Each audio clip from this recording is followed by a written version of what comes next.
જો આજે તો જમાવટ છે ને જે ફરાળ છે, પણ ફરાળમાં ભાઈ અમે તો જો પેટ ભરીને ખાઈએ છીએ. જેને પેટમાં દુખતું હોય એ ભલે દુખે, બાકી અમે તો પેટ ભરીને જ ખાઈએ છીએ. એક ટાઈમ પેટ ભરીને ખાઈ લઈએ, ફરાળ કરી લઈએ. સાંજે પછી ચાલે, સવારે પણ ન કંઈ ખાધું હોય, સાંજે પણ કંઈ ખાવાનું ન હોય, બપોરે એક ટાઈમ મસ્ત ખાવાનું જોઈએ, હે ને? જો આનું ચાલુ થઈ ગયું છે કેમ કે એને બરાબરની ભૂખ લાગી છે. સ્વામિનારાયણ, મજા આવી ગઈ મમ્મી, હે ને?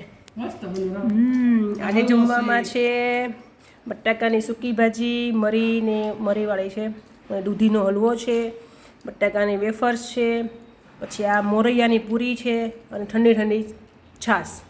આજે છે આજનું અમારું આ મેનુ, એકદમ મસ્ત સ્પાઇસી.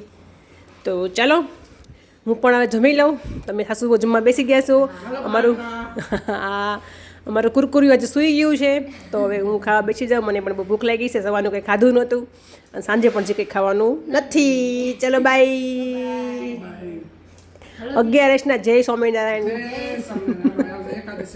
હા બસ.